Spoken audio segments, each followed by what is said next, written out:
მოკლედ დღეს განაბი ქალების ქმრებით არის ციხესავსე, ესე იგი რა ხდება, ესე იგი მოძალადე ქალების დაუსჯელობის სინდრომმა იმატა, ასევე ქართველებებით გათამამებულმა აღვირახსნილი ქალების ქმედებამ იმატა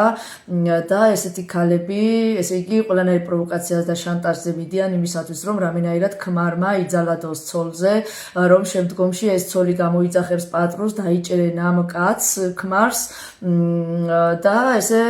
მოიშორებენ ცოლები ქმრებს და შემდგომში რჩება, ესე იგი ფარფაშებს ეს ქალი აი ამ ქმრის სახლში და ცდილობს ესე დაეუფლოს მეუღლის ქონებას,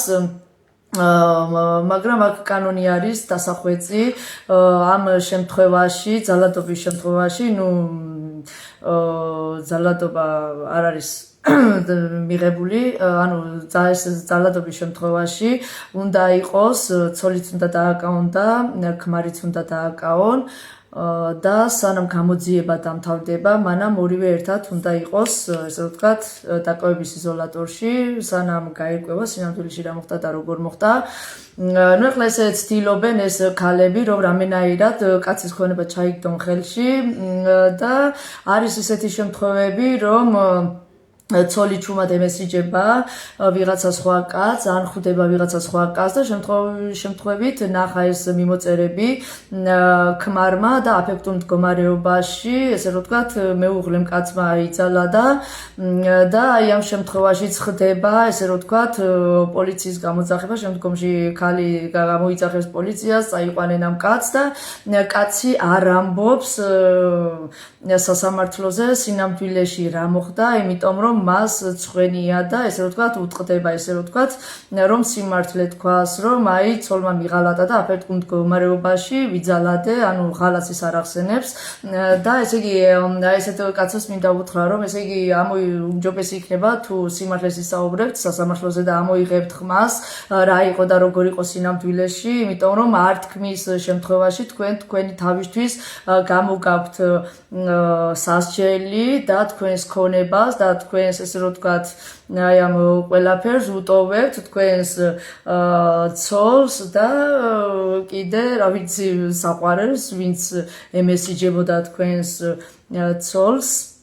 ამიტომ აქ სასერცხვილო არაფერი არის, კაცების უფლებებს არ იცავს არავინ და აქედან გამომდინარე ხდება მსგავსი შემთხვევა, ახლა არსებობს ქალთა უფლებები, ძაღლთა უფლებები, ბავშვთა უფლებები, მაგრამ კაცთა უფლებები კანონით არ არის დაცული და ეს კაცი იმიტომ არ იძახის სიმართლეს თუ რა მოხდა სინამდვილეში, იმიტომ რომ კაცებს, ესე რომ ვთქვათ, ერიდება ერთია, მაგრამ თან ეშინიათ, იმიტომ რომ კაცების უფლებებს ვერ დაიცავს ვერავინ და კანონით არ იცავს კაცების უფლებებს არავინ. ამიტომ ხელისუფლებას მინდა უთხრა, რომ ეს რაღაც კანონი არის შესამუშავებელი, დასახვეწი არის აუცილებლად, რომ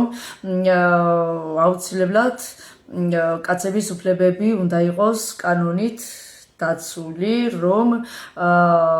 თქვან კაცებმა თავისი სათქმელი სასამართლოზე და თქვან ის სიმართლე, რა სიმართლეც სურთ მათ რომ თქვან, მაგრამ ისინი არ ამბობენ, ვერ ამბობენ, იმიტომ რომ მათი უფლებები კანონით არ არის დაცული.